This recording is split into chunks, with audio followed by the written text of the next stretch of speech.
এক্ষেত্রে বাজেটের তাত্ত্বিক বিষয়সমূহ উপস্থাপনের জন্য অভিজ্ঞ,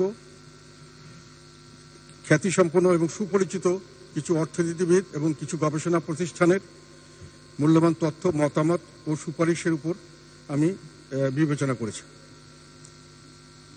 তথ্য সংগ্রহে আমি বিভিন্ন সংবাদ মাধ্যমের সাহায্য গ্রহণ করেছি। তাদের সবাইকে আমি ধন্যবাদ ও কৃতজ্ঞতা জানাচ্ছি। মাননীয় স্পিকার, বর্তমানে বিশ্বে প্রথমে কোভিড মহামারী, তারপরে রাশিয়া ইউক্রেন যুদ্ধ এবং তারপরে নিষেধাজ্ঞা ইত্যাদি কারণে সারা বিশ্বে একটা অর্থনৈতিক মন্দার সৃষ্টি হয়েছিল ব্যাপকভাবে। এখন দেখা যাচ্ছে আস্তে আস্তে পৃথিবীর প্রায় সব দেশই এর থেকে উত্তরণ করে ফেলেছে। প্রায় কয়েকটি দেশ উত্তরণের পথে আছে, কিন্তু আমাদের বাংলাদেশের চিত্রটা একটু ভিন্ন। আমরা যেটা দেখছি সেটা হলো বাংলাদেশের অর্থনীতি সেই কোভিডের সময় যা ছিল তার থেকে উত্তরণ না করে বেশিরভাগ ক্ষেত্রে আবার অবনতির দিকে এবং ক্রমশ আরো অবনতির দিকে চলে যাচ্ছে। এখন এই উত্তরণ থেকে ঠেকানোর জন্য আমাদের একটা বড় চ্যালেঞ্জ সামনে এই বাজেটের মাধ্যমে এবং পরবর্তী বাজেট বাস্তবায়ন এবং নীতিমালা প্রণয়নের মাধ্যমে এটা করার একটা আশা আমরা করেছিলাম।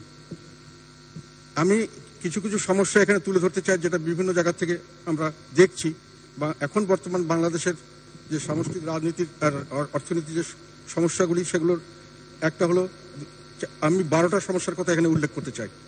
বৈদেশিক মুদ্রার রিজার্ভের ঘাটতি, টাকার বিনিময় হারের পতন, সীমিত রপ্তানির প্রবৃদ্ধি, নিত্য প্রয়োজনীয় দ্রব্যমূল্যের ঊর্ধ্বগতি, ক্রমবর্ধমান সুদের হার, উচ্চ নন পারফর্মিং ঋণ, সরকারের সংকুচিত আর্থিক ক্ষমতা, এডিবি ব্যয়ের ক্ষমতা হ্রাস, বৈদেশিক ঋণ পরিশোধের ক্রমবর্ধমান চাপ, বাজেট ঘাটতি অর্থায়নের জন্য ব্যাংক ঋণের উপর অতি নির্ভরশীলতা, বিদেশি বিনিয়োগের পতন, বেসরকারি বিনিয়োগের স্থবিরতা, অর্থনৈতিক প্রবৃত্তির গতি হ্রাস, বেকারত্ব। মানে স্পিকার, দু একটি এক্সাম্পল আমি প্রথমে দিয়ে নিতে চাই। রিজার্ভ এখন ঝুঁকিপূর্ণ বলে বলা হচ্ছে, বিভিন্ন জায়গা থেকে আমরা খবর পাচ্ছি, অনেকে IMF এর বরাত দিয়ে বলছেন, খবর সংবাদ মাধ্যমে আসছে। যদিও এগুলো সবসময় বাংলাদেশ ব্যাংক বলছে না, এগুলো ঠিক না, কিন্তু কোনটা ঠিক এবং সেটা গ্রহণযোগ্যভাবে তুলে ধরার জন্য আমরা বাংলাদেশ ব্যাংককে দেখছি না। কাজেই এখন যা অবস্থা দাঁড়িয়েছে, যেটা সংবাদ মাধ্যমে আসে জনগণ সেটাই বিশ্বাস করে, সরকারের ভাষ্য মানুষের বিশ্বাস করছে না। এটা আমি মনে করি দুর্ভাগ্যজনক।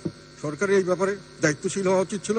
আমরা যেমন আগে BBC শুনতাম, অনেক সময় দেশীয় নিউজ শুনতাম না, যে সেরকম যদি এখন বাংলাদেশ ব্যাংকের অবস্থা সেরকম হয়, এটা তো কোনো সময় আমরা ভালো বলে মনে করতে পারি না। তো রিজার্ভের ঘাটতির জন্য যেটা বলছি, 2024-এর এপ্রিল শেষে নিট রিজার্ভ 12.80 বিলিয়নে দাঁড়িয়েছে। এটা বলা হচ্ছে যে জুন 2023-এ ছিল 19.56, সেপ্টেম্বর 2023-এ ছিল 16.92, ডিসেম্বর 2023-এ ছিল 16.73, এখন এপ্রিল 2024 এসে সেটা হয়ে গেছে 12.80। এই ক্রম অবনতিটাই হলো একটা বড় ধরনের সমস্যা বা ডেঞ্জার আমরা মনে করি। এটা সাধারণত হয় আমাদের আয় করি আমরা, রপ্তানি করে, প্রবাসী আয় ইত্যাদি থেকে যে আসে, তার তখন যখন আমরা রপ্তানি বেশি করি তখনই এই রিজার্ভগুলো পতন হতে থাকে। সেখানে এখন আমাদের 3 মাসেরও কম রিজার্ভ, সেই কারণে এটা ঝুঁকিপূর্ণ অনেক কিছু বলা হচ্ছে। আমি হয়তো সেগুলো দিকে যাচ্ছি না। আমার কথা হলো, রপ্তানি আয় একটা জায়গায় গিয়ে আমাদেরকে এমনভাবে দাঁড়া করাতে হবে, রপ্তানি এবং প্রবাসী আয়, যাতে করে আমদানি চেয়ে আমরা উপরে থাকতে পারি। আমরা আমদানিকে কমিয়ে আনছি, রপ্তানি ও প্রবাসী আয় বাড়ানোর চেষ্টা করে হয়তো পারছি না, আমদানিকে কমিয়ে আনছি। কিন্তু এখানে একটা বিষয়, মানে স্পিকার, যেটাকে আমদানিকে কমাতে চাইলেও একটা লেভেলের নিচে আমরা আমদানি কোনোদিনই আনতে পারবো না। কারণ আমদানি কতগুলো বিষয়, আমরা আমদানি উপরে সম্পূর্ণ নির্ভরশীল, এবং সেগুলো বাদ দিলে তো আমরা দেশে বসবাসই করতে পারবো না। যেমন পেট্রোলিয়াম প্রোডাক্টস, যেমন এখন LNG গ্যাস, যেমন অনেক খাদ্যশস্য আছে, যেমন সয়াবিন তেল, যেমন চিনি, অনেক কিছু আছে যেগুলো আমাদের না হলেই চলবে না। তো এগুলো তো আমাকে আমদানি করতেই হবে। তো সেই কারণে যদি এটা ক্রমাগত নিচের দিকে চলে যেতেই থাকে রিজার্ভ, এবং তাহলে আমাদের সামনের দিকে একটা বড় ধরনের বিপর্যয় সৃষ্টি হতে পারে। যদি রিজার্ভ একটা এখন যদি আশঙ্কাজনক হয়, এরপরে আরো আশঙ্কাজনক হবে, এবং তারপরে এটা একটা বিশৃঙ্খলা সৃষ্টি করতে পারে। তো রিজার্ভের সঙ্গে আমি, মানে স্পিকার, এখানে একটা জিনিস খুব সামান্যই, আমরা অনেক সময় বলি রিজার্ভ কম থাকলে কি অসুবিধা আছে। আমি দেখতে পাচ্ছি যে রিজার্ভের সঙ্গে সঙ্গে কিন্তু আমাদের কতগুলো জিনিস একসঙ্গে জড়িত হয়ে গেছে। সেটা হলো টাকার বিনিময় হারে পতন হচ্ছে, রিজার্ভ হচ্ছে না, আমরা আমদানি ব্যয় কমানোর চেষ্টা করছি, যার জন্য টাকা অবমূল্যায়ন হচ্ছে, ডলারের দাম বেড়ে যাচ্ছে। একই সঙ্গে নিত্য প্রয়োজনীয় উদ্যোগতি ঠেকানো যাচ্ছে না। যেহেতু ডলারের দাম কম, ইম্পোর্টের জিনিসের দাম বাড়ছে। আবার সাধারণভাবেই যেটা হয় সেটা হলো এই মার্কেটে আমদানি কম হলে অনেক জিনিসের স্ক্যাসিটি হয়, তখন স্বাভাবিকভাবে দাম বাড়ে। আর এটারই পরোক্ষভাবে এটা আমাদের রপ্তানিকেও সীমিত করার, প্রবৃদ্ধিকে সীমিত করছে। এটা একই সঙ্গে বিদেশি বিনিয়োগের পতন হচ্ছে। কিন্তু বিদেশি বিনিয়োগেরা আসবে, টাকা বিদেশে নিয়ে যেতে চায়, নিয়ে যেতে পারে না। বেসরকারি বিনিয়োগের স্থবিত। বেসরকারি বিনিয়োগ হচ্ছে আমি ফ্যাক্টরি করবো, মিল করবো, তারপর আমি ইলেকট্রিসিটি পাবো কিনা, গ্যাস পাবো কিনা, আমার র মেটেরিয়াল আনতে পারবো কিনা। এই জন্য অর্থনৈতিক প্রবৃদ্ধি আবার এটার কারণে হয়তো ডাউন হয়ে যাচ্ছে। কাজে একটা জিনিসের সঙ্গে সবগুলোর ইন্টার কানেক্টেড, এগুলোকে তো আমরা এককভাবে চিন্তা করতে পারি না।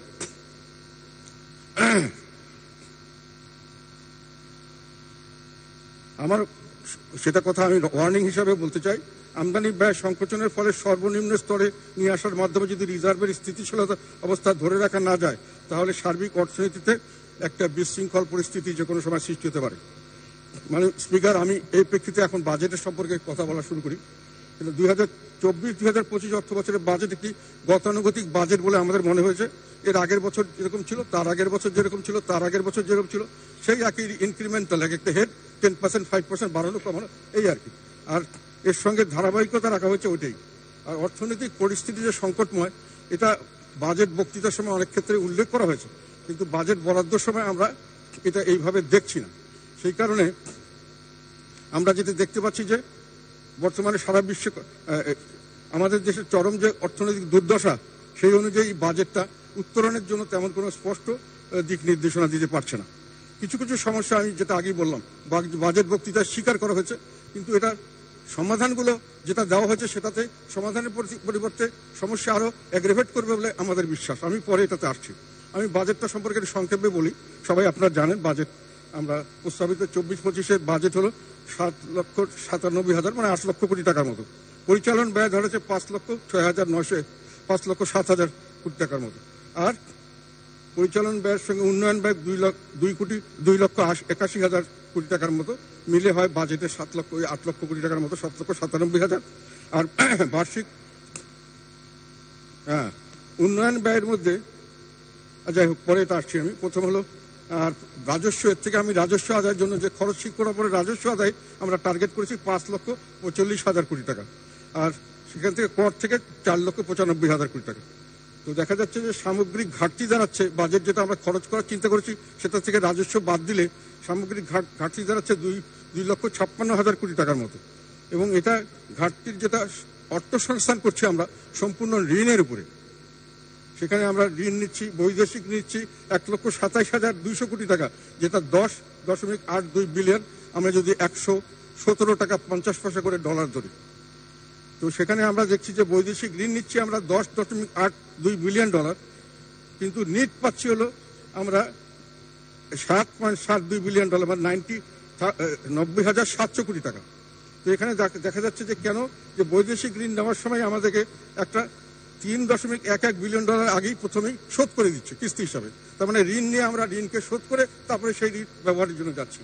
তো মোট বৈদেশিক ঋণ হচ্ছে 90,000 কোটি টাকা, আর আভ্যন্তরীণ ঋণ হচ্ছে 1,60,900 কোটি টাকা। মোট ঘাটতি দেখা যাচ্ছে 2,51,600 কোটি টাকা। এটা সম্পূর্ণ আমরা ঋণের থেকে এটা আমরা মেটানোর জন্য বাজেটে প্রস্তাব করেছি। আমরা যেহেতু ঋণ নিয়েই ঋণের শোধ করি, এটার পরে আমি আরেকটা জিনিস পরিচালন ব্যয়ের মধ্যে আসি। সেখানে আমাদের পরিচালন ব্যয়ের আবর্তক যেটা, সেটা ধরা হয়েছে 4,68,983 কোটি টাকা, 4.5 লক্ষ ধরে। তার মধ্যে আভ্যন্তরীণ সুদ এবং বৈদেশিক ঋণের সুদ, আমাদের দেশীয় যে সুদ দিচ্ছি এবং আমরা বিদেশি যে সুদ দিচ্ছি সেটা মিলে 1,13,000 কোটি টাকা। তার মানে এটা যে দাঁড়াচ্ছে প্রায় 1/4 আমরা ব্যয় করছি, তার পূর্বে নেওয়া ঋণেরই শোধ করছি 1/4। এবং এই শোধ করতে গিয়ে আমরা দেখা যাচ্ছে যে এখানে আমাদের বার্ষিক উন্নয়ন কর্মসূচির জন্য যেটা আমরা এখানে দেখতে পাচ্ছি, যেটা ঋণ নির্ভর হয়ে যাচ্ছে সবকিছু। এখন বার্ষিক উন্নয়ন কর্মসূচিতে আমরা যেটা দেখেছি 2,65,000, আর এডিবিতে 7,06,000, সবসাথে 2,72,000 মতো। এখানে ঋণের উপর নির্ভর করতে হচ্ছে আমাদের সম্পূর্ণ, কারণ আমরা রাজস্ব যেটা আয় করছি আমরা পরিচালন ব্যয় তার কাছাকাছি, কোনো ওখানে টাকা থাকছে না। ঋণ দিয়ে রাজস্ব আমাদের এই বার্ষিক উন্নয়ন কর্মসূচি বাস্তবায়ন করতে হচ্ছে।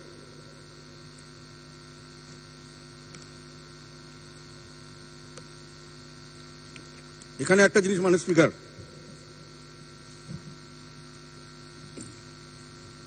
আমরা যদি এখন ঋণ নিয়ে বাস্তবায়ন করতে চাই, দেশীয় খাতে যে 1,60,000 কোটি টাকার ঋণ নেওয়ার কথা আভ্যন্তরীণ ব্যাংকের থেকে, সেটাতে দেখা যাচ্ছে যে বেশিরভাগ যারা এই বিষয়ে অভিজ্ঞ এবং যারা অর্থনীতিবিদ বিশেষজ্ঞ তারা বলছেন যে এটাতে আমাদের যদি এটা ঋণ নিতে হয় এবং আমরা যদি আরও বেশি ঋণ নিতে হয়, যেহেতু আমরা পরোক্ষ কর যদি পরবর্তীকালে রাজস্ব আদায় কম করতে পারি, তাহলে এটা বিরাটভাবে তারল্য সংকট সৃষ্টি হবে ব্যাংকিং খাতে, এবং ব্যাংকিং খাতে তারল্য সংকট সৃষ্টি হবে এবং ব্যাংকগুলি শেষ পর্যন্ত যারা ব্যবসায়ী এবং উৎপাদনকারী তাদেরকে যথাসময়ে সঠিক ঋণ দিতে পারবে না এবং সব জায়গায় একটা অর্থনৈতিক মন্দা সৃষ্টি হবে, জব ক্রিয়েশন কম হবে।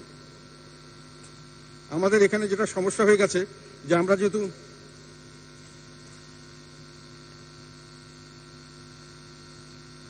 আর তারল্য সংকট হলে বেকারত্ব বাড়বে, আর যদি আমরা রাজস্ব বাড়িয়ে এটা শোধ করতে চাই, এই ঋণটা কমাতে চাই, তাহলে রাজস্ব বাড়াতে গেলে আমরা বেশিরভাগ নির্ভর করছি পরোক্ষ করের উপর।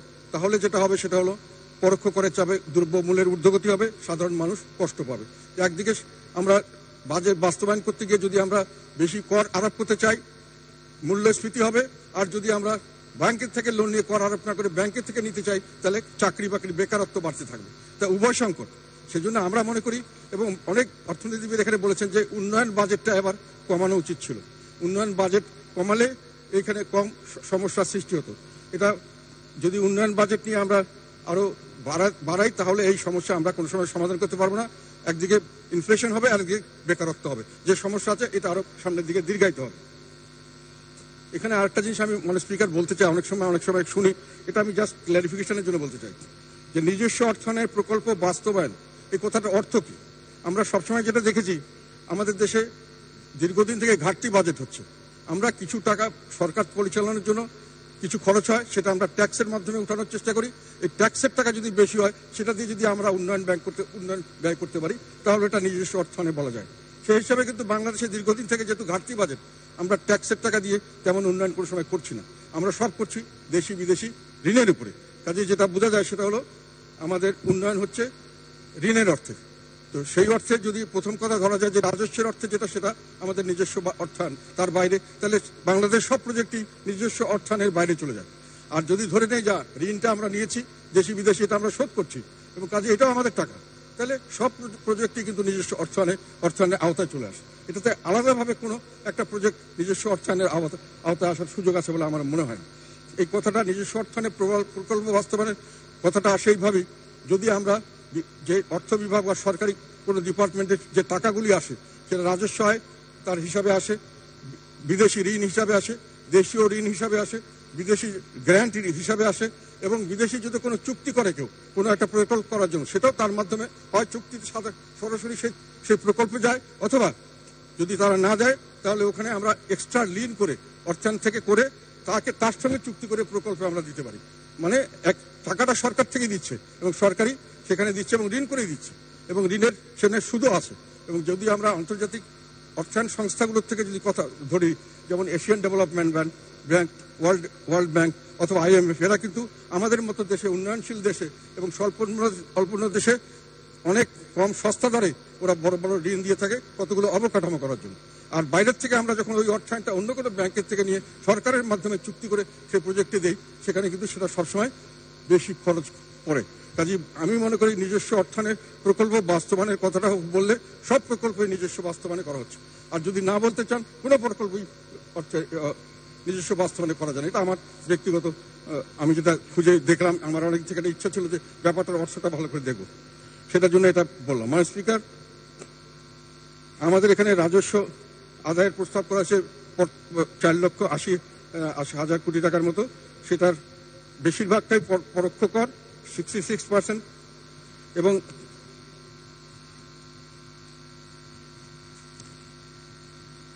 বাজেটে যে এটা কর যে 4,80,000 কোটি টাকা যে বাজেটে করা হয়েছে, সেটার মধ্যে গত অর্থ বছর ছিল 4,30,000। সেটাকে আমরা পরবর্তীকালে রিভাইজ করে 4,10,000 করেছিলাম। এখন আবার আমরা 70,000 বাড়িয়ে 4,80,000 করলাম। কিসের ভিত্তিতে? আমাদের দেশের লোক কি অনেক ধনী হয়ে গেছে, টাকা পয়সা আগের চেয়ে বেশি দিতে পারবে? এটার করার কোনো অর্থ আমরা বুঝতে পারছি না। যদি আপনি আগের বার 4,30,000 অ্যাচিভ করতে না পারেন, তার চেয়ে এবছর এমন কি ভালো ইকোনমিক পারফরমেন্স হচ্ছে যে আমরা এর চেয়ে বেশি আমরা আদায় করতে পারবো। কাজে এটা আদায় করা সম্ভব হবে না, হয়তো ঋণ নিতে হবে, আমরা এটা আশঙ্কা করছি। আর ঋণ নিলে যেটা আগেই বললাম যে বিভিন্ন যখন বেশি ঋণ নেবে বেসরকারিরা ঋণ পাবে না, ঋণ কর্মসংস্থান হবে না। প্রস্তাবিত বাজেটের কারণে ক্ষুদ্র মাঝারি শিল্প খাত ক্ষতিগ্রস্ত হবে বলে আমাদের ডাক্তার সালাউদ্দিন আহমেদ, উনি একজন গভর্নর ছিলেন সাবেক, উনি এই কথাটি বলেছেন যে এখানে তার কথা হলো যে বাজেটের জন্য যে ঋণ নেওয়া হচ্ছে এটাতে আমরা মনে করি নিতে হবে এবং এটার পরবর্তীতে এটার এফেক্ট খারাপ হবে, বেকারত্ব বাড়বে, বিভিন্নভাবে কর্মসংস্থান সৃষ্টিতে বাধা সৃষ্টি করবে এবং জিনিসপত্রের দাম বাড়বে। ওনার সাজেশন ছিল যে এটাকে বাজেটে কমিয়ে দেওয়া হোক, উন্নয়ন ব্যয়টা কমিয়ে দেওয়া হোক এবং যেগুলো নতুন করে প্রজেক্ট নেওয়া হয়েছে 1,285টি প্রকল্প, এটার অর্ধেক করে দিলেই ঋণ নির্ভরতা কমবে বলে তিনি মনে করছেন। আরেকটা কথা উনি বলেছেন, আমি মনে করি এগুলো আমাদের বিবেচনা করা উচিত। যেহেতু সারা দেশে অর্থ সংকট চলছে, সরকার পরিচালনা ব্যয় কম তাহলে উত্তর নেওয়া সম্ভব। ডিস্ট্রিবিউশন অফ তাদের যে ডিস্ট্রিবিউশনের গবেষণা করছে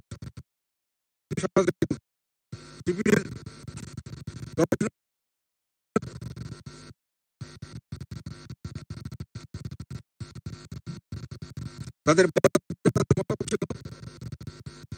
নিম্ন আয়ের মানুষ সহায়তা মোকাবেলা করে ব্যবস্থা করা হয়েছিল।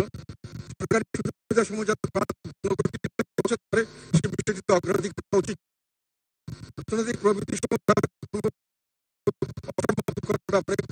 গ্রহণ করা হয়েছিল, প্রবৃদ্ধি ও চাকরির সুযোগ সৃষ্টির সম্ভাবনা তৈরি করার জন্য একটা উদ্যোগ নেওয়া উচিত ছিল। মাননীয় অর্থমন্ত্রী তার বাজেট বক্তৃতায় মোটামুটি এগুলো স্বীকৃতি দিয়েছেন। এগুলো সম্পর্কে ওনার কথা হলো এগুলো দরকার আছে, কিন্তু আমরা দেখছি যে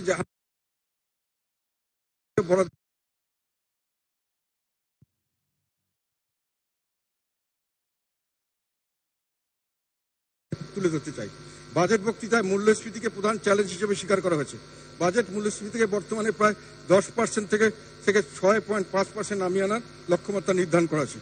সেই অর্থে কিছু নিত্য প্রয়োজনীয় দ্রব্যাদির আমদানির উপরে উৎস কর আয়কর 2% থেকে 1% নামিয়ে আনার প্রস্তাব করা হয়েছে। কিন্তু সেখানে দ্রব্যসমূহ চাউল, আটা, মাছ, মাংস, পেঁয়াজ, মটরশুঁটি, হলুদ ইত্যাদি ইত্যাদি এর কর 2 থেকে 1% উৎস আয় কর। এটা অত্যন্ত অল্প একটা সুযোগ সুবিধা এবং এই সুযোগ সুবিধাগুলি আমরা বাস্তবে যেটা দেখেছি এগুলো গ্রাহক ভোক্তা পর্যায়ে যায় না, ব্যবসায়ীরা এটা সুফল ভোগ করে। আর খারাপ জিনিস যেটা বেশিভাবে আমাদের চোখে পড়েছে, এটা অনেকেই বলেছেন এখানে, সারের ও অন্যান্য কৃষির উপর প্রণোদনা 40.1% কমানো হয়েছে, অর্থাৎ 8,000 কোটি টাকা কমানো হয়েছে, যেখানে এখন আমাদের ধারণা এটা বাড়ানো দরকার ছিল। কৃষি মন্ত্রণালয়ের বরাদ্দ কমানো হয়েছে 22.3%। এটাও আমার মনে হয় কৃষির এখন আমাদের একমাত্র ভরসা, এর উপরে আমাদের সামনের দিকে যত রকম অর্থনৈতিক প্রবৃদ্ধি যাই বলেন এটার উপর ভরসা। আর একটা হলো দ্রব্যমূল্যের উচ্চ মূল্যের কারণে নিম্ন আয়ের মানুষের যে নাভিশ্বাস, সে সময় ওএমএস কর্মসূচি গত বছরের তুলনায় এবছর 2,229.55 কোটি কম বরাদ্দ করা হয়েছে।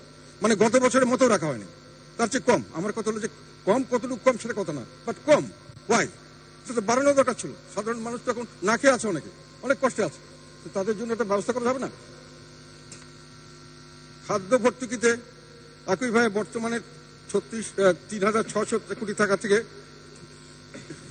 কমিয়ে দেওয়া হয়েছে 19.84%। গত বছরের চেয়ে এবার বরাদ্দ কম প্রস্তাব করা হচ্ছে খাদ্য ভর্তুকিতে। এখন প্রশ্ন হলো যে খাদ্য ভর্তুকিতে বড় করে দিয়ে আপনি গরিব মানুষের কি উপকার করবেন? বাজেটটা কার জন্য? গরিব মানুষকে এইভাবে মানে এই দুরবস্থার মধ্যে আবার এই বাজেটে কি উপহার দিচ্ছি আমরা? কিন্তু আমরা ধরছি যে হ্যাঁ উচ্চ মূল্যে মানুষ খারাপ আছে, এটা স্বীকার করছে, কাজের সময় উল্টা কাজ করছে। আর বাজেট বক্তৃতায় মাননীয় অর্থমন্ত্রী জনগণের মতামতের অগ্রাধিকার প্রস্তাবের সঙ্গে একমত পোষণ করেছেন, কিন্তু বাজেট বরাদ্দ সেভাবে দেননি। গবেষণা প্রতিষ্ঠানে দেখা যায় শিক্ষাকে উনি 1 নম্বর প্রায়োরিটি দিয়েছেন, কিন্তু বাজেট বরাদ্দের ক্ষেত্রে 3 নম্বর করেছেন।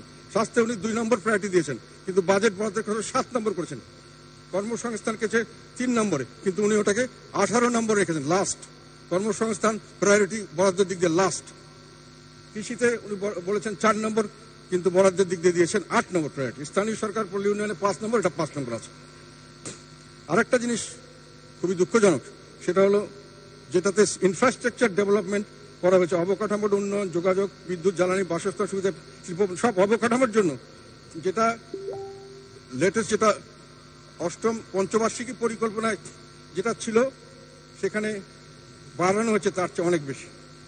অবকাঠামো যোগাযোগ খাতে এইবারকার অষ্টম পঞ্চবার্ষিকী পরিকল্পনা যেখানে ছিল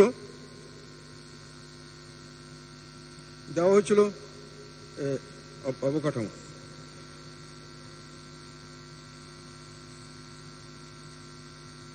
দেওয়া হয়েছে 1,53,800 এত কোটি টাকা। উন্নয়ন কর্মসূচি 60.3, কিন্তু অষ্টম পঞ্চবার্ষিকী পরিচালনা দেওয়া হয়েছিল 36.10। এখানে 12,000 কোটি টাকা বাড়ানো হয়েছে, অবকাঠামোতে বাড়ানো হয়েছে। আর সোশ্যাল সার্ভিস যেগুলো সামাজিক, শিক্ষা, স্বাস্থ্য, কৃষি, স্থানীয় সরকার, এগুলোতে সামাজিক সুরক্ষা খাতে কমানো হয়েছে।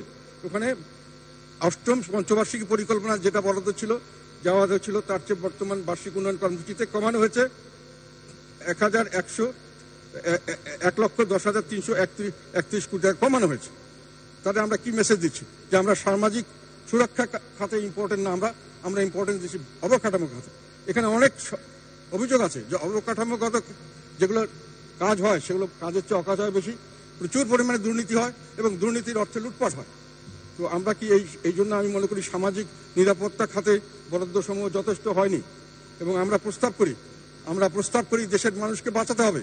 সেজন্য এই মুহূর্তে দরকার মধ্যবিত্ত, নিম্নবিত্ত এবং গরিব ছেলের জন্য অন্ততপক্ষে 3 শ্রেণীতে বিভক্ত করে ন্যায্য মূল্যে দেওয়ার জন্য রেশন কার্ড সিস্টেম করে রেগুলার বেসিসে অন্ততপক্ষে সামনের 1 বছর তাদেরকে বাঁচিয়ে রাখার জন্য ন্যায্য মূল্যে নিত্য প্রয়োজনীয় দ্রব্য সরবরাহ করার দরকার ছিল। আমরা একটা প্রস্তাব করছি, রেশনের দোকান করেন। সেটা আমাদের আগে ফুড ডিপার্টমেন্ট করতো, এখন টিসিবি করছে।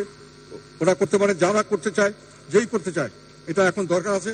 কেননা যেভাবে বাজেট করা হয়েছে সেটাতে আমার মনে হচ্ছে গরিব মারার বাজেট এখন বলা যায়, যদি আমরা বলতে চাই না। এখন আমি যে কথাটা বলছি যে আমরা ব্যাংকের থেকে লোন নিয়ে বিভিন্ন ধরনের প্রজেক্ট করবো, লোনের উপর আমরা অনেক কিছু নির্ভর করছি। এমনকি আমাদের সরকার চালাতে হয়তো লোন নিতে হতে পারে। সেখানে কিন্তু ব্যাংক ঋণ বাজেট কেন্দ্রে ব্যাংকের অবস্থা কি? অনেকে বলছে ব্যাংক মরমর অবস্থা, মরমর। অনেক ব্যাংক তো চলে যাচ্ছে, উঠে যাচ্ছে, এবং এখন মার্জ হচ্ছে। তো এর কারণ হলো খেলাপি ঋণ। এখন ব্যাংক ঋণ খেলাপি হওয়ার আগে ধাপ ওভার ডিউ বা মেয়াদ উত্তীর্ণ। এখন আমি গতকালই একটা রিপোর্ট পেলাম যে খেলাপি এবং মেয়াদ উত্তীর্ণ এটা আসলেই খেলাপি। সবাই বলেছে, বিশেষজ্ঞরা বলেছে, যেটা এগুলো খেলাপিকে বিভিন্ন ভাবে ঢাকা দিয়ে এটাকে রাখা হচ্ছে। সেটার অবস্থা দাঁড়িয়েছে মার্চ 2022 ছিল 3,02,000 কোটি টাকা, মার্চ 2023 হয়েছে 3,50,000 কোটি টাকা, মার্চ 2024 গতকাল পেয়েছি 4,39,000 কোটি টাকা। এবং কিভাবে হচ্ছে সেটাও একটা পত্রিকায় দিয়েছে।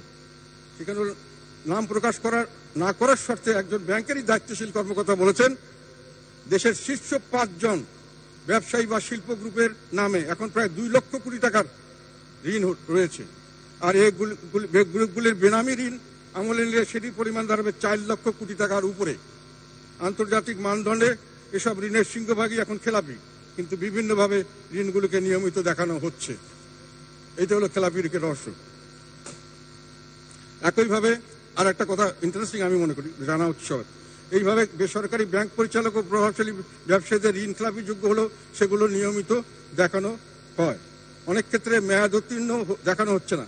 এসব ভাবে তথ্য গোপনের মাধ্যমে দেশের ব্যাংক খাতকে আরো বেশি নাজুক পরিস্থিতির মুখে ঠেলে দেওয়া হচ্ছে। কেন্দ্রীয় ব্যাংকের বেশিরভাগ কর্মকর্তার আন্তরিকতা থাকলেও অনিয়ম, দুর্নীতি ঠেকানো যাচ্ছে না। এটা হলো রিপোর্ট তাদের। দেশের আর একটা কথা এখানে বলে রাখি, এটা খুব ইন্টারেস্টিং, এই খেলাপি ঋণের ব্যাপারে। দেশের দ্বিতীয় প্রজন্মের একটি বেসরকারি ব্যাংকের শীর্ষ নির্বাহী জানান, একজন গ্রাহকের কাছে আমার প্রায় 200 কোটি টাকার ঋণ আটকে আছে। ওই ব্যবসায়ীর কাছে টাকা চাইতে গেলে তিনি বলেন, আমি আদালতে 1 বা 2 কোটি টাকা খরচ করলে সব রায় আমার অনুকূলে চলে আসবে। তাহলে কেন আপনার টাকা ফেরত দেব? এখন আমি জানি না, এগুলো সংবাদপত্রের রিপোর্ট, আমি এটা পড়লাম আপনাদের। তো এখন হলো যে বিশ্ব ব্যাংক আছে, এরা আবার বিশ্বব্যাংকের IMF এর রিপোর্টও আছে ইনক্লাবের সম্পর্কে, এগুলো আমি আর এখানে বলতে চাই না। আমি এখানে ডাক্তার বিরূপাক্ষ পাল, একজন যুক্তরাষ্ট্রের state university of New York পোর্টল্যান্ডের অর্থনীতির অধ্যাপক, উনি অনেক সময় অনেক পত্রিকা আর্টিকেল লেখেন, অত্যন্ত ভালো উনি। আমার মনে হয় উনি যথেষ্ট দক্ষ একজন অর্থনীতিবিদ। ওনার কিছু কথা আপনাদের এখানে আমি তুলে ধরতে চাই, এটা আমি মনে করি জানা দরকার। বিশ্বব্যাংকের মধ্যে বর্তমান অর্থ বছরের প্রবৃদ্ধি হবে 5.6%।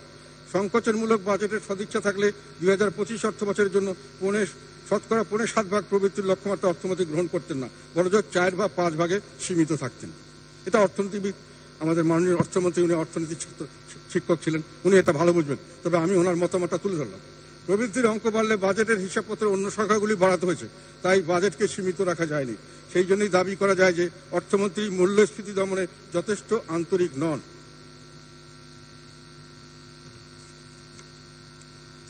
তার বক্তব্য হল, বাজেটের অপ্রত্যাশিত মূল্যস্ফীতির লক্ষ্যমাত্রা 6.5 প্রস্তাবিত বাজেটে এক উদ্ভট অনুমান বলে মনে হচ্ছে। কোনো গবেষণা বা অর্থনীতি নেই এর পিছনে, এটা ওনার ধারণা।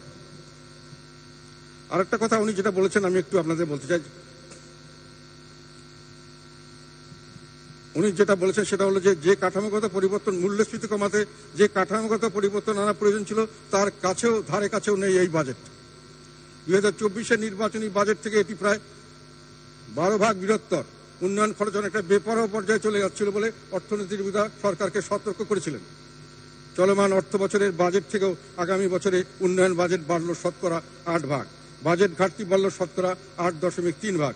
অর্থাৎ কোথাও কোনো সংযমের সুর লাগেনি, যা দিয়ে ভরসা করা যেত যে মূল্যস্ফীতি হয়তো কমতে পারে।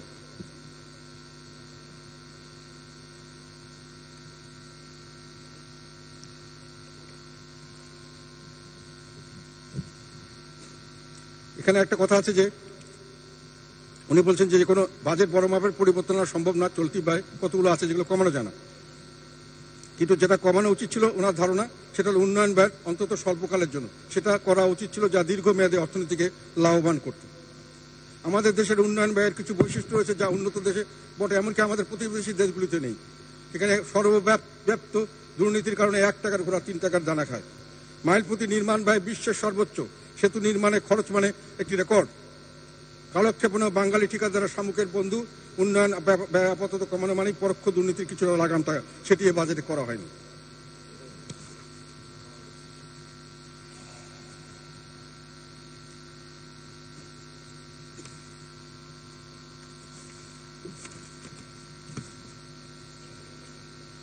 এর ধাক্কা গিয়ে পড়বে 2 জায়গায়। বিদেশি ঋণ গ্রহণ বেড়ে যাবে শতকরা প্রায় 20 ভাগ। গত 5 বছরে বিদেশি ঋণ প্রায় $100 বিলিয়ন ছাড়িয়ে গেছে, ফলে দেশের ঋণজনিত ঝুঁকি বাড়ছে। রেটিং এজেন্সিগুলি অর্থনীতির মান কমাচ্ছে এবং ঋণের ব্যবস্থা না ভালো আউটলুক দেখাচ্ছে না। আমরা ভবিষ্যৎ প্রজন্মের কাছে অনেক বেশি বোঝা দিয়ে যাচ্ছি। এখানে উনি আবার একটা ঠাট্টা করে একটা কথা বলেছেন, এটা আমার কাছে খুব ইন্টারেস্টিং মনে হচ্ছে। যেই কথা বললেই আমাদের এখানে যুক্তরাষ্ট্র, জাপানের উদাহরণ দেওয়া হয়, সেখানে তো ঋণ অনেক বেশি না হয়। তো উনি বলছেন যে জাপান হয়ে বা আমেরিকা হয়ে তারপরে আপনি ঋণ নিলে এটার ফল করতে পারবেন, ওদের সঙ্গে আপনার তুলনা করেন না। সেখানে উনি বলতে চাচ্ছে যে যদি আপনি ওই তুলনা করেন তাহলে এইটাও তুলনা করা যায় যে রবীন্দ্রনাথ তো স্কুল পালিয়ে যেতেন খবর জানা যায়, তাহলে স্কুল পালালেই রবীন্দ্রনাথ হওয়া যায়। আপনাকে আগে ওদের মতো হতে হবে। ওদের ট্যাক্স জিডিপি রেশিও কি, ওদের ইকোনমিক সাইজ কি, ওদের আদার প্যারামিটার্স কি, সেটা দেখলে তার সঙ্গে আপনি তুলনা করবেন। তারা 300 ভাগ নেবে কি 200 ভাগ নেবে, আমি নিয়েছি, সবাই এত বেশি ঋণ অতিরিক্ত কমও নেয়নি, অতিরিক্ত বেশিও নেননি। তারপরে প্রশ্ন হলো যে আমরা কথা বললেই যে ঋণ কমিয়ে দেন, না না চিন্তা করো, আমেরিকা এত আছে, জাপান এত আছে, ইজ ইট অল? আমি বলছি একজন বিশেষজ্ঞের মতামত, ইট ইজ নট অল। তাহলে আমরা স্কুল পালালেই রবীন্দ্রনাথ হওয়া যাবে, আগে রবীন্দ্রনাথ হতে হবে, স্কুল পালানো পরে কথা। মানে স্পিকার, ওনার ধারণা আভ্যন্তরীণ ঋণ কমিয়ে আনা উচিত, কারণ দুটি নির্বাচন আগে ব্যাংক খাত থেকে ঋণ বাড়িয়ে মূল্যস্ফীতি উস্কে দেওয়া হয়েছে, তাই এটা সংযত করার কথা ছিল। এবং সরকারি ব্যাংক থেকে খাত থেকে ঋণ নিলে ব্যক্তির জন্য বাকি তহবিলের সুদহার বেড়ে যায়। এই সুদহার বাড়ায় দ্রব্যের উৎপাদন খরচ বাড়ে এবং বিক্রেতা আগের চেয়ে অধিক দামেও দ্রব্য বেচতে বাধ্য হয়, যা মূল্যস্ফীতি বাড়ায়। এছাড়া উচ্চতর সুদহারের কারণে খাঁটি উদ্যোক্তা, ক্ষুদ্র ও মাঝারি বিনিয়োগকারীরা প্রয়োজনের চেয়েও ঋণ কম নেন, যাকে আমরা সরকার কর্তৃক সৃষ্ট ক্রাউডিং আউট বলে প্রভাব বলে থাকি। এতে বেকারত্ব বাড়ে ও জিডিপি প্রবৃদ্ধি কমে। অন্যদিকে অখাঁটি লুটেরারা সুদহারের ধারে না বলে তারা বেশি ঋণ নেয় এবং ব্যাংকিং খাতে ক্ষতি সাধন করে। এই জন্যই দুষ্টচক্র ভাঙার জন্য প্রয়োজন ছিল উন্নয়ন বাজেট কমিয়ে আনা, আগের খরচের থেকে ঋণ করে ঘি খাওয়া চালিয়ে যাওয়া মানে মূল্যস্ফীতি বাড়ানো, প্রবৃদ্ধি কমানো, সর্বোপরি বেকারত্বকে আরো কষ্টকর অবস্থায় ঠেলে দেওয়া। দেশের সামষ্টিক স্থিতিশীলতা দিতে হলে একদিকে রাজস্ব সক্ষমতা বাড়াতে হবে, দাগি বড়লোককে সারাশি অভিযানের আওতায় আনে কর দিতে বাধ্য করতে হবে, খেলাপির উপর কর বাড়ানোর নৈতিকতার অঙ্গ। অন্যদিকে রাজস্ব পরিস্থিতি উন্নয়ন না হওয়া পর্যন্ত আগামী 3 বছর উন্নয়ন ব্যয়ের লাগাম টানতে হবে। আমরা মনে করি যে এই যে দুজনের কথা আমি বললাম তারা সবাই কিন্তু এডিবির আকার ছোট করতে বলেছেন, পরিচালনা ব্যয় কমিয়ে আনার কথা বলেছেন একজন। আমি জানি না এটা কতটুকু সম্ভব, এটা বিগ চ্যালেঞ্জ। আর বাজেটের প্রবৃত্তির লক্ষ্যমাত্রা কমান আনার কথা বলেছেন 4 থেকে 5 বছর। এটা আমার মনে হয় প্রবৃত্তি কমালে মূল্যস্ফীতিতে এটা একটা ভালো এফেক্ট আসতে পারে। কর প্রস্তাব বা আমাদের মতামত, আমরা যে 4,80,000 কোটি টাকার রাজস্ব কর, এটা মোট রাজস্বের প্রায় 90%। এর আগে ছিল 4,30,000, সেটাকে আমরা 4,10,000 করেছি। এবার এক ধাক্কা আবার 17% বাড়িয়ে আমরা করেছি 70,000, এবং তার মধ্যে 64% আমরা করেছি ইনডাইরেক্ট ট্যাক্স, মূল্য সংযোজন করা, আমদানি শুল্ক, সম্পূরক শুল্ক, অন্যান্য। এগুলো সবগুলো সরাসরি একেবারে রিক্সাওয়ালা, মজুর, ফকির সবারকে দিতে হবে। এই ধরনের এগুলো হলো অন্যায্য, এবং এই ধরনের ধারণাটাই এখানে সবচেয়ে বেশি। এটার জন্য 3,04,000, এতটাই 3 লক্ষের বেশি আমরা উঠাবো শুধু পরোক্ষ কর দিয়ে। আর বাকিটা আমরা যেটা হিসাব করেছি সেটা হলো আমরা প্রত্যক্ষ কর দিয়ে উঠাবো। আমি মনে করি পরোক্ষ করের চাপ কমানো উচিত, সরকারের এই দিকে খেয়াল রাখা উচিত। কেননা এটা দিয়ে পরোক্ষ যেভাবে আমরা করছি, IMF বা সকলে যে পরামর্শ দিচ্ছেন, সুদের হার বাড়ানো, ডলারের মূল্য বৃদ্ধি, সংকোচন মুদ্রানীতিতে মূল্যস্ফীতি আনা সম্ভব হবে। এই সব এক্সপার্টরা বলেছেন এটা সম্ভব হবে না। বাজার নিয়ন্ত্রণ করতে হবে, তদারকি করতে হবে, এবং ঘাটে ঘাটে চাঁদাবাজি হলে এগুলো কোনো সময় এই মূল্যস্ফীতির দৌড় সামলানো যাবে না। এইসব নীতি চলে আমেরিকা, ইউরোপ, ওসব দেশে, যে মূল্যস্ফীতি তারা ওর উপর ডিপেন্ড করে। আমাদের দেশের ইকোনমিক্স এর উপর ডিপেন্ড করে না। এইসব বেশিরভাগ আমাদের অর্থনীতিবিদদের ধারণা। আমরা প্রস্তাব করি পরোক্ষ করের কোনো প্রস্তাব বৃদ্ধি না করা। পরোক্ষ করে যেটা কমানো হয়েছে কমাতে পারেন, বাড়ানোটা আমরা মনে করি ঠিক হচ্ছে না। এবং আমাদের প্রচেষ্টা থাকবে যে যতটুকু সম্ভব ন্যায্যভাবে তা আদায় করার ব্যবস্থা করা। এটা আমাদের সাজেশন। আর এটা একটা চ্যালেঞ্জ হিসেবে হলো আমি মনে করি বর্তমান পরিস্থিতিকে উত্তরণের জন্য চ্যালেঞ্জ নিতে হবে, চ্যালেঞ্জ সরকারকে নিতে হবে। দেশ একটা খারাপ অবস্থা আছে, দেশের সাধারণ মানুষ দুঃখ দুর্দশা আছে, চ্যালেঞ্জ নিতে হবে সবাইকে আমাদের। প্রত্যক্ষ কর আর অনেকেই ভালো আছেন আমরা জানি, ঠিক আছে। বর্তমান পরিস্থিতি আর একটা কথা হলো যে আমরা প্রত্যক্ষ কর আয়কর মোট আমরা দিয়েছি 1,75,680 কোটি টাকা। সাধারণভাবে এইটা আহরণ সম্ভব হতো না, এবং আমি মনে করি আমাদের দেশে অতি ধনী এবং ধনী শ্রেণীর মানুষ তারা তৈরি হয়েছেন, হাজার হাজার কোটি টাকা দুর্নীতি করেন, ব্যবসা করেন, ব্যাংক ঋণ নেন, পরিশোধ না করে খেলাপি হন, সুদ মাপ পান, তথাপি ঋণ শোধ করেন না, সে সকল অর্থ বিদেশে পাচার করেন, দেশ বিদেশের সম্পদ গড়ে তোলেন। তারা বেশিরভাগই সঠিক আয় কর দেন না। মধ্যবিত্ত, নিম্নবিত্ত, মাঝারি ছোট আকারের চাকরিজীবী এবং ব্যবসায়ীরা কর দেন, এবং তারা অনেকভাবে হয়রানির শিকার হন। এখন প্রশ্ন হলো, এবার সরকার একটা নতুন পদ্ধতি করেছেন, অবশ্য আগেও অনেক সরকারই করেছেন, এটা নতুন কিছু নয়।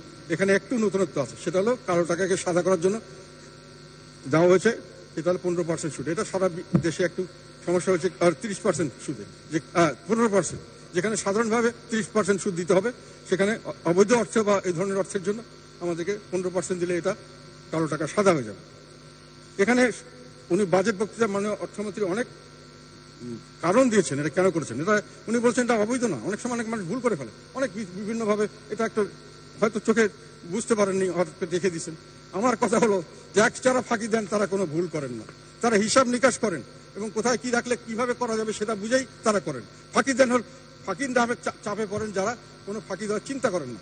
খুব মনে করেন আমি তো কেমন ইনকাম নেই, ট্যাক্স দিচ্ছি, এটাতে কি আর ভুল হতে পারে, আমার ট্যাক্স দিয়ে দেবো, কিন্তু ওখানে গিয়ে তারা আটকা পড়ে যান।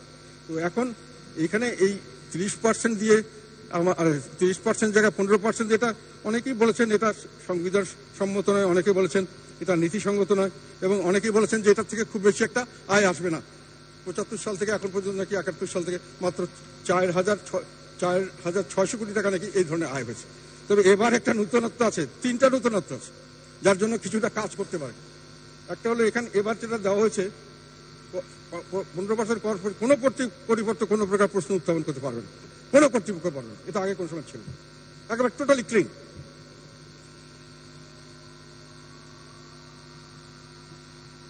আর তবে আরেকটা কথা এখানে আছে, সাধারণত এটা ছাড়া দ্বিতীয় হলো যারা কর এইভাবে অবৈধ অর্থ তারা আবার সরকার পরিবর্তন হলে বিপদে পড়বে কিনা এটা একটা তারা দৃষ্টি দেয় অনেক সময়। এখানে হয়তো তারা এবার অতটা ভয় পাওয়ার কোনো কারণ নেই। থার্ড একটা পয়েন্ট আছে, যেটা অবৈধ অর্থ যারা বৈধ করে তারা কিন্তু মুনাফার জন্য করে না, তারা অবৈধ অর্থ বৈধ করে মুনাফার জন্য করে না, তারা করে হলো যে আমি এটাকে সেফ রাখতে পারি কিনা, তারা সেফটিটাকে বেশি প্রাধান্য দেয় এখন, অথবা তারা যেন এটা না করলে বিপদে পড়বে কিনা এটা তারা দেখতে চায়। তো বিপদে এতদিন পর্যন্ত মনে করতাম বিপদে পড়ার সম্ভাবনা নাই, কাজে ব্যবসায়ীরা হয়তো ট্যাক্স দিবে না। এবার যেহেতু একটা ঢালাও সুযোগ দেওয়া হয়েছে এবং কিছুটা হলেও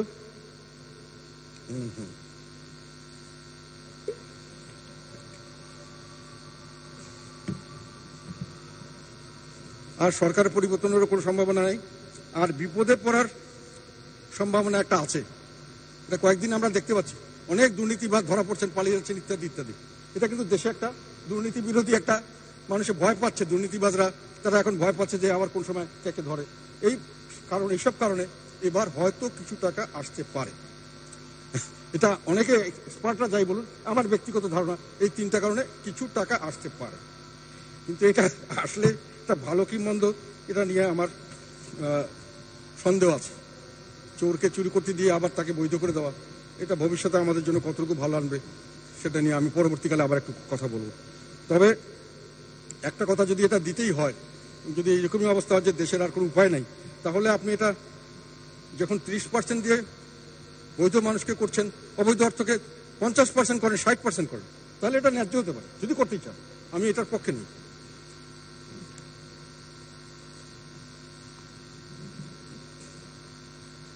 মাননীয় স্পিকার, বিদ্যুৎ খাত নিয়ে কয়েকটা কথা বলতে চাই। সারা দেশে বিদ্যুৎ এখন লোডশেডিং হচ্ছে, বিভিন্নভাবে মিল ফ্যাক্টরি চালাতে পারছে না, মানুষের অনেক কষ্টে আছে। যদিও পত্রপত্রিকা আজকাল নিউজ টিউজ আমি সেরকম দেখি না, কিন্তু বিভিন্ন জায়গা থেকে টেলিফোন করে অনেকে বলে বাজেট, এগুলো কথা তুলেন না কেন, আমরা বিদ্যুৎ পাচ্ছি না, 1 ঘন্টা 2 ঘন্টা পাই, সারাদিন 3-4 ঘন্টা পাই। তো মাননীয় অর্থমন্ত্রীর বক্তৃতা আবার উনি 59 পাতায় 122 এবং 13 পাতায় বেশ কিছু তথ্য দিয়েছেন। তিনি বলেন 2009 সালে মাত্র 4,900 ছিল, এখন 30,200 হয়ে গেছে। আরো 9,144টি 27টি বিদ্যুৎ নির্মাণ। আরো বলেন উৎপাদন ক্ষমতা 2030 সালের মধ্যে 40 লক্ষ হবে, 2041 সালের মধ্যে 60,000 মেগাওয়াট হবে ইত্যাদি। আমার মন্তব্য হলো, অতিরিক্ত বিদ্যুৎ উৎপাদন দেশের অর্থনীতি একটি মারাত্মক সমস্যা সৃষ্টি করেছে। এখন সিবিটির গবেষণা পরিচালকের বক্তব্যটা আমি বলি একটু, তারপরে আমারটা বক্তব্য বলবো। দেশে এখন বিদ্যুতের উৎপাদন ক্ষমতা 30,738, সিপিডির একটা স্টেটমেন্ট, কিন্তু উৎপাদন হচ্ছে 14,000 মেগাওয়াট। ব্যবহার করা না গেলেও কেন উৎপাদন ক্ষমতা বৃদ্ধি করা হচ্ছে? তিনি আরো বলেন, সরকার এখন যে বিদ্যুৎ উৎপাদন ক্ষমতা তৈরি করেছে তা 2030 সালেও প্রয়োজন হবে না। আজ থেকে 6 বছরের চাহিদা দাঁড়াতে পারে 19,400। তার থেকে যদি আমরা 25% রিজার্ভও ধরি, তাও 23,252 মেগাওয়াট হলেই আমাদের বিদ্যুৎ সক্ষম তৈরি করলে আমাদের চলে। আবার কথা হলো একটা, যে সক্ষমতা বাড়লেও দেশের লোডশেডিং হচ্ছে। গরমে গড়ে 1,100 মেগাওয়াট লোডশেডিং হচ্ছে। বাজেটে বিদ্যুৎ জ্বালানি খাত নিয়ে স্পষ্ট কিছু বলা হলে সরকার এই খবর খাত নিয়ে কি করবে তা নিয়েও সবাই অন্ধকারে। এটা তাদের বক্তব্য, আমার বক্তব্য পরে বলছি। আমরা দেখেছি আমাদের দেশে বিদ্যুতের চাহিদা সাধারণত এখন পর্যন্ত 13 থেকে 15,000 মেগাওয়াট ওঠানামা করে। একসময় এর চেয়ে একটু বাড়লেই, যেমন এপ্রিল মাসের লাস্ট উইকে এটা স্পেসিফিক্যালি স্টাডি করে আমি গতবার বলার চেষ্টা করেছিলাম, তখন দেখা গেল 22 থেকে 29 তারিখের মধ্যে যেহেতু গরমের কারণে লোকের বিদ্যুতের চাহিদা বাড়ছে, সঙ্গে সঙ্গে লোডশেডিং বাড়ছে, এবং 29 তারিখে গিয়ে সর্বোচ্চ লোডশেডিং হয়েছে 3,196। সে সময় বিদ্যুতের চাহিদা দাঁড়িয়ে গেছিল 17,000 মেগাওয়াট, কিন্তু তখনও আমাদের 30,000 বা কাছাকাছি ছিল। তো প্রশ্ন হলো যে ক্ষমতা বাড়ানো হয়েছে ঠিকই, কিন্তু এর অর্ধেকটাই ব্যবহার করা যাচ্ছে না। কারণ লোডশেডিং হবে কেন? আমি যদি ক্ষমতা ডাবল থাকে তাহলে আমার যেখানে আমার দরকার সেখানে দিয়ে দেবো, আমার লোডশেডিং করতে হবে কেন? মজার ব্যাপার, এই অর্ধেক অর্থাৎ প্রায় 15,000 মেগাওয়াট অব্যবহৃত উৎপাদনের সৃষ্টির জন্য বেসরকারি মালিকদের বিদেশি মুদ্রায় বিশাল অঙ্কের ভাড়া বা ক্যাপাসিটি চার্জ দিতে হচ্ছে। 2023-24 অর্থবছরে বিদ্যুৎ খাতে মোট ভর্তুকি দেওয়া হয়েছে 39,000 এক বছরের জন্য, প্রায় 39,406। এই সময় ভাড়া বা ক্যাপাসিটি চার্জ বাবদ মালিকদের, বেসরকারি মালিকদের দেওয়া হচ্ছে 32,000 কোটি টাকা, যা মোট ভর্তুকির 81%। হিসেবে দেখা যায় 2009 থেকে 2024 সাল পর্যন্ত ক্যাপাসিটি চার্জ শোধ করতে হয়েছে 1,37,000 কোটি টাকা। ভর্তুকি নয়, দাম বাড়িয়ে অর্থ ব্যয় করার পরামর্শ IMF এর তরফ থেকে দেওয়া হয়েছে। সরকার সেটা মেনে দাম বাড়িয়েই চলেছে। 2010 সাল থেকে এখন পর্যন্ত 13 বার দাম বাড়ানো হয়েছে। 3 টাকা 73 পয়সা থেকে প্রতি ইউনিটে গড় এখন 8 টাকা 70 পয়সা হয়েছে। সামনে IMF এর শর্ত মোতাবেক সরকার বছরে 4 বার করে দাম বাড়াবেন শোনা যাচ্ছে। এখানে IMF ব্যাপারে আমি একটা কথা বলতে চাই। IMF বসিয়ে বসিয়ে ক্যাপাসিটি চার্জ দেওয়া বিদ্যুৎ কেন্দ্র বন্ধের সুপারিশ দেয়নি। যাতে করে এটা বিশ্বাস করার কারণ আছে, IMF তাদের ব্যবসায়িক স্বার্থ, তাদের দেওয়ার সুদ সহ বকেয়া ফেরত নেওয়ার জন্য বেশি আগ্রহী। তারা দেশের জনগণের মঙ্গলের জন্য দরকারি সংস্কার করার কোনো সুপারিশ করছেন না। বিদ্যুতের দামের সঙ্গে সকল পণ্য ও সেবার মূল্য বৃদ্ধি স্বাভাবিক। ফলে বিদ্যুৎ খাতের উৎপাদন বৃদ্ধির জন্য নির্মিত অব্যবহার বা অব্যবহারকৃত কেন্দ্রগুলি জনগণের স্বস্তির জন্য নয়, বরং মাথা ব্যথার কারণ হয়ে দাঁড়িয়েছে। এখানে উল্লেখ্য, 2010 সালে বিদ্যুৎ ও জ্বালানি সংকট মোকাবেলার উদ্দেশ্যে 2 বছরের জন্য বিদ্যুৎ ও জ্বালানি দ্রুত সরবরাহ বৃদ্ধি আইন করা হয়। পরবর্তীতে এই আইন 4 দফা বৃদ্ধি করে 2026 পর্যন্ত বলবৎ করা হয়। এই আইন অনুসারে বিদ্যুৎ জ্বালানি সংক্রান্ত কেনাকাটার সঙ্গে যুক্ত সরকারি কর্মকর্তাদের বিচারের আওতায় আনা যাবে না। এইসব বৈশিষ্ট্যের কারণে এই আইনে দায়মুক্তি আইন বলা যায়। কোন রকম প্রতিযোগিতাহীন পরিবেশে এ সংক্রান্ত নির্মাণ ও কেনাকাটা করা হচ্ছে, এই সকল বিষয়ে বিস্তর দুর্নীতি ও স্বজনপ্রীতির অভিযোগ পাওয়া যায়। এটা হবেই, আপনি টেন্ডার না করে করলে যে কোনো জায়গায় অনিয়ম হবেই। টেন্ডার বাদ দিয়ে কোনো, আমি ইঞ্জিনিয়ার হিসেবে বলছি, বিশেষজ্ঞ হিসেবে বলছি, আমি অনেক কাজ করেছি প্রজেক্টে, অনেক ধরনের প্রজেক্ট করেছি। টেন্ডারিং না করে কোনো কাজ আপনি 1-2 বছর ইমার্জেন্সি দিতে পারেন, খরচ হোক, দেশের মানুষ উদ্ধার হোক। 10-15-20 বছর এই দুর্নীতি, বিরাট দুর্নীতি। উপরে আলোচনা থেকে স্পষ্ট, এ ধরনের দায় মুক্তি আইন জনগণের জনস্বার্থের পক্ষে কোনো ভূমিকা রাখতে সক্ষম হয়নি, বরং দুর্নীতির বিস্তার ঘটিয়ে অর্থনীতিকে বেসামাল করে তোলা হয়েছে। মানে স্পিকার, আমাদের প্রশ্ন, কোন মহাপরিকল্পনা বা চাহিদা প্রাক্কলনের ভিত্তিতে অস্বাভাবিক ভালো সুযোগ সুবিধা দিয়ে বেসরকারি খাতে বিদ্যুৎ কেন্দ্র নির্মাণ ও উৎপাদন সক্ষমতা বৃদ্ধি অব্যাহত রাখা হয়েছে? 2 নম্বর প্রশ্ন, উৎপাদন ক্ষমতা তৈরি হওয়ার পর প্রয়োজনে কেন এগুলি ব্যবহার করা যাচ্ছে না, যার জন্য লোডশেডিং অব্যাহত চলছে ও চাহিদা বাড়লেই লোডশেডিং বৃদ্ধি পাচ্ছে? নতুন বিদ্যুৎ কেন্দ্র নির্মাণ ও উৎপাদন ক্ষমতা বৃদ্ধি করে পরে এগুলি ব্যবহার করা যাবে না জানার পরও কি কারণে ভাড়া বা ক্যাপাসিটি চার্জ দেওয়ার ব্যবস্থা সম্বলিত নতুন চুক্তি করা হচ্ছে?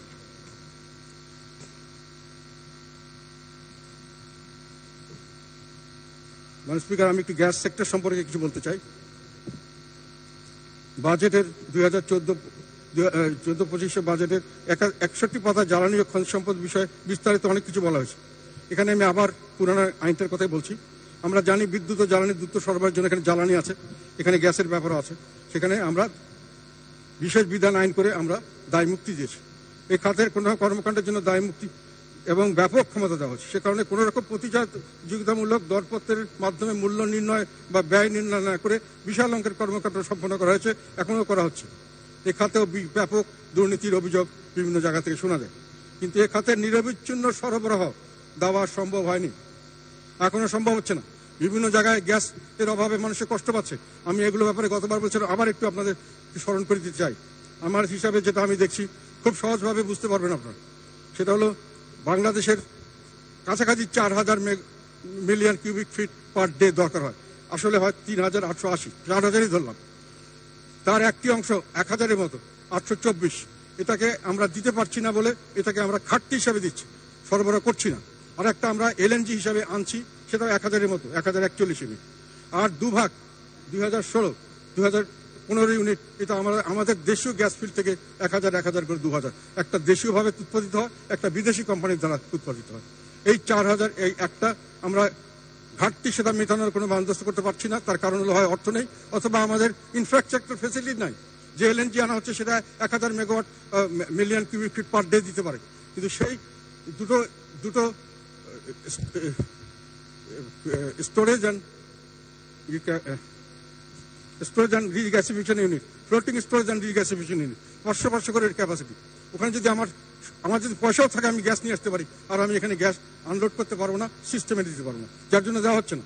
আর একটা যদি এখন যেটা 2000 আমি বললাম যে 2000 দিচ্ছে দেশীয় গ্যাস ফিল্ড থেকে, একটা দেশীয় কোম্পানি বিদেশি কোম্পানি, তার মধ্যে বিবিয়ানা গ্যাস ফিল্ড তারা অলরেডি এক্সস্টের পথে চলে আসে। গত নভেম্বরে তারা ডিক্লেয়ার দিয়েছে যে এটা শেষ, আমাদের গ্যাস শেষ, এখন যেটা আসছে এটা বোনাস, যে কোনো সময় বন্ধ হয়ে যেতে পারে। হলে কি করবো আমরা? তখন তো আমাদের গ্যাসের একটা চাহিদা আমরা দিতে পারছি না, একটা এলএনজি দিয়ে দিচ্ছি, আর একটা এখন আমাদের যদি এক্সট্রা হয় তার দেওয়ার জন্য কিন্তু ইনফ্রাস্ট্রাকচার রেডি নাই। এখানে আমি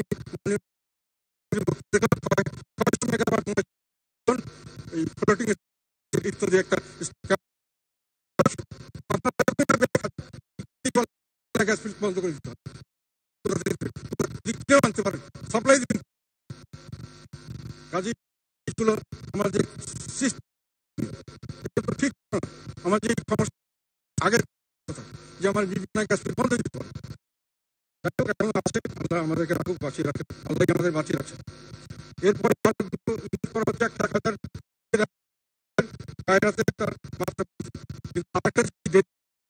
সেটা হলো আমাদের যে এক্সিস্টিং গ্যাস ফিল্ড 5 থেকে 6 বছর গ্যাস ফিল্ড আনতে চাই, আমাদেরকে ইনফ্রাস্ট্রাকচার আরো বাড়াতে হবে। আমাদের নিজের কিন্তু গ্যাস ফিল্ড আছে দক্ষিণ এবং পশ্চিমাঞ্চলে, আমাদের 9.30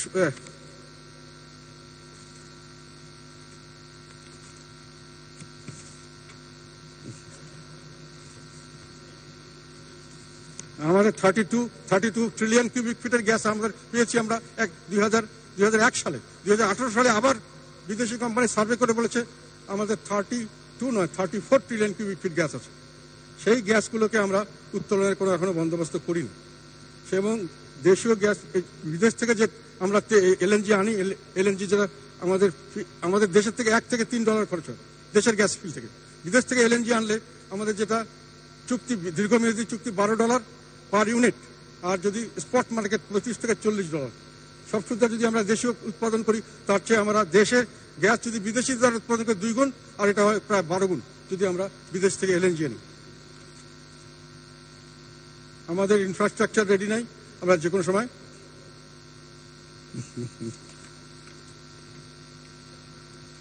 আমাদের প্রশ্ন বিষয়গুলি কি দূরদর্শিতার অভাব? এই যে আমরা রেডি ছিলাম না, আমরা গ্যাস আগে থেকে ব্যবস্থা করে নেই, আমাদের লোকাল গ্যাস ফিল্ড থেকে আমরা এক্সপ্লোরেশনের ব্যবস্থা করে নেই। 2001-এ আমরা জানতাম, 2018-তে কনফার্ম হয়েছে, 18 থেকে 6 বছরে আমরা গ্যাস ফিল্ড কয়েকটা চালু করে দিতে পারতাম, করা হয়নি। এগুলি কি আমাদের দূরদর্শিতার অভাব, নাকি এলএনজি আমদানিতে আগ্রহী সুবিধাভোগীদের মুনাফা করতে সুযোগ করে দেওয়ার জন্য এটা করা হচ্ছে? অনেকেই এ ব্যাপারে অভিযোগ উত্থাপন করেন। স্পিকার,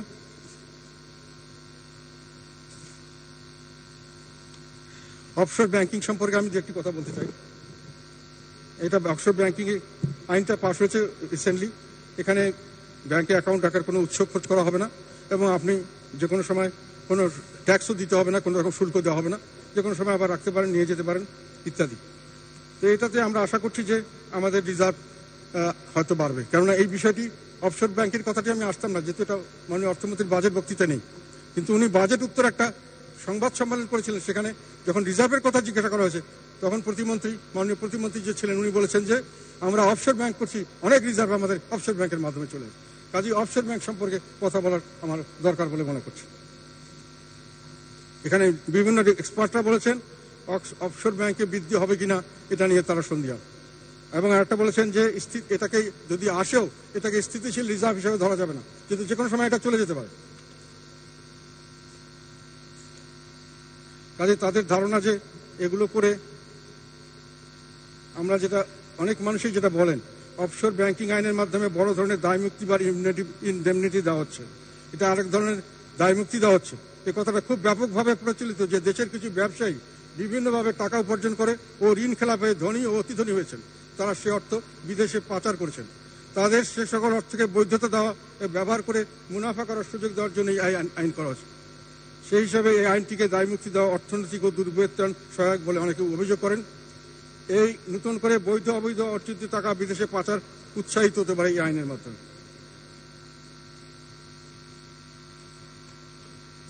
স্পিকার, আমি আমার একটা শেষ কথাই বলতে চাই এখন উপসংহার। কোভিড মহামারী ও ইউক্রেন যুদ্ধের প্রভাব বিশ্ব অর্থনীতিতে ক্রমশ হ্রাস পাচ্ছে। সব জায়গায় আস্তে আস্তে এরা নর্মাল হয়ে যাচ্ছে, সব জায়গায় জিনিসপত্রের দাম স্বাভাবিক হয়ে যাচ্ছে। বিশ্ববাজারে অনেক জিনিস এখন আমরা আগের অবস্থাতেই সেরকম দামই পাচ্ছি, যদিও আমাদের দেশে এটার কমার কোনো লক্ষণ দেখা যাচ্ছে। বিভিন্ন দেশ পূর্বের অবস্থা ফিরে যাচ্ছে, কিন্তু আমাদের ক্রমোন্নতি ঠেকানো যাচ্ছে না। সে কারণে অনেক বিশেষজ্ঞের ধারণা কোভিড মহামারী বা ইউক্রেন যুদ্ধ বাংলাদেশের মূল সমস্যা সৃষ্টি করেনি। সমস্যা শুরু হয়েছিল আগেই অন্যান্য কারণে। কোভিড মহামারী ও ইউক্রেন যুদ্ধ এগুলিকে উস্কে দিয়েছে মাত্র।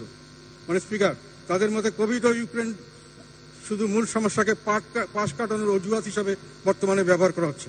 আসল সমস্যা এক কথায় জবাবদিহিতার ঘাটতি, ফলে সুশাসনের অভাব। ফলশ্রুতিতে দুর্নীতি ও দুর্বৃত্তায়ন সমাজের প্রতিটি স্তরে ব্যাপকভাবে সম্প্রসারিত হয়েছে। অর্থনৈতিক কর্মকাণ্ড ও সে সংক্রান্ত নীতিমালা ব্যক্তি স্বার্থ গোষ্ঠী দ্বারা প্রভাবিত হচ্ছে। ফলে অর্থনৈতিক নীতি প্রণয়ন বা বাস্তবায়নের দেশ ও জনগণের স্বার্থ প্রায়শ উপেক্ষিত হয়েছে। বিদ্যুৎ ও জ্বালানি খাতে দায় মুক্তি দিয়ে আইন প্রণয়ন করে দেশে অবাধ দুর্নীতির সুযোগ সৃষ্টি, অফশোর ব্যাংকিং চালু করে বিদেশে পাচারকৃত অর্থকে অবৈধ অর্থকে বৈধকরণ, নামমাত্র কর প্রদান করে কালো টাকা সাদা করার মাধ্যমে দুর্নীতি থেকে দায় মুক্তি দেওয়ার প্রস্তাব করা হয়েছে। দুর্নীতিবাজ ব্যক্তি ও গোষ্ঠী, ব্যাংক ঋণ খেলাপি, বিদেশি টাকা পাচারকারীদের মাধ্যমে একটি বড় আকারের ধনী ও অতি ধনী শ্রেণী সৃষ্টি করা হয়েছে। তাদেরকে অর্থনীতির মূল স্রোতে আনার জন্য বিভিন্ন সুযোগ সুবিধা নিশ্চিত করা হয়েছে প্রস্তাবিত বাজেটে। অর্থনীতিতে দুর্নীতি ও দুর্বৃত্তায়নের প্রসার ঘটিয়ে অর্থনৈতিক সমস্যা সমাধান করা অবাস্তব। হয়তো অনেকে মনে করছেন কাঁটা দিয়ে কাঁটা তোলা যাবে, কিন্তু এটা কখনো হয় না।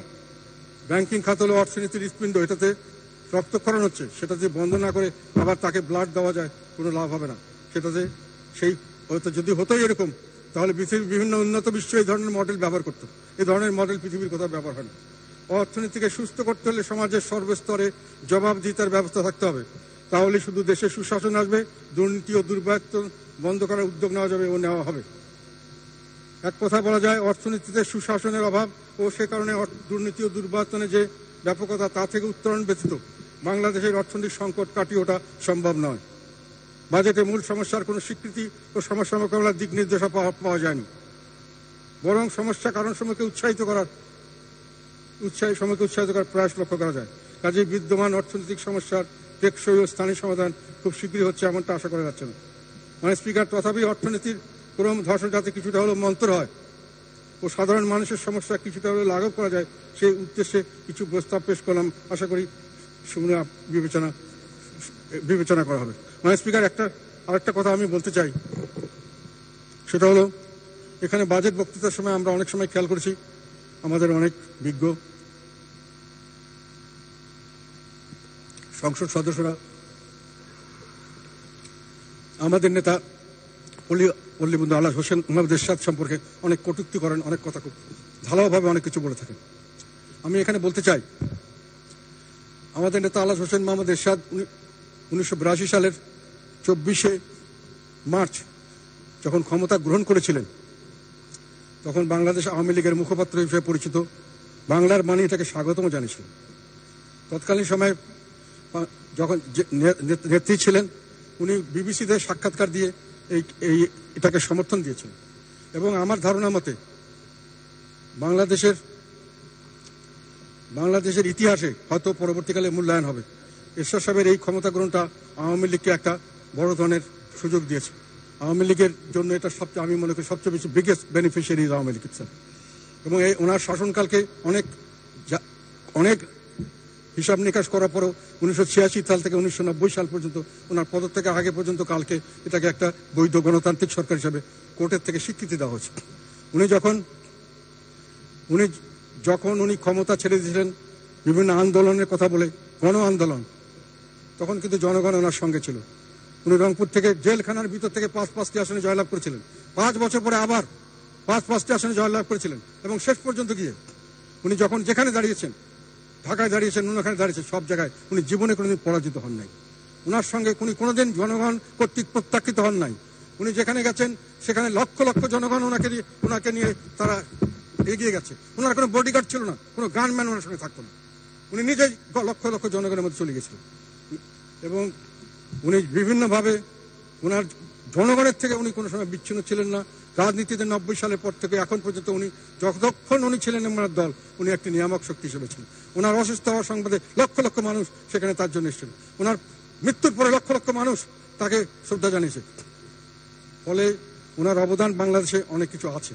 তো আমরা মনে করি অনেক খুব ভালোভাবে অনেক কথা বলেন, এগুলো আমাদেরকে ব্যথিত করে এবং আমরা মনে করব যে ভবিষ্যতে উনি যেহেতু মৃত এবং উনি যেহেতু এখানে সংসদে উপস্থিত নেই, এগুলো আমি মনে করি যে না, এগুলো নিয়ে এইভাবে আলাপ করা উচিত। কিন্তু আমাকে যেহেতু কথাটা কষ্ট দিয়েছে সেই জন্য আমি বলতে হলো যে উনি কোনো সময় গণধিকৃত ছিলেন না, উনি কোনো সময় জনগণের থেকে বিচ্ছিন্ন ছিলেন না, ওনাকে কোনো সময় কোনো জায়গায় আশ্রয় নিতে হয়নি, ওনাকে জনগণই সবসময় প্রোটেকশন করছে এবং মৃত্যুর পর পর্যন্ত উনি সেইভাবেই যথেষ্ট রাষ্ট্রীয় সম্মানের সঙ্গে, দেশবাসীর ভালোবাসার সঙ্গে, লক্ষ লক্ষ মানুষের ভালোবাসা দিয়ে তাকে বিদায় দিয়েছে। তো মাননীয় স্পিকার, আপনাকে অনেক ধন্যবাদ। ধন্যবাদ মাননীয় বিরোধী দলীয় নেতা জনাব গোলাম মোহাম্মদ কাদের। আপনাকে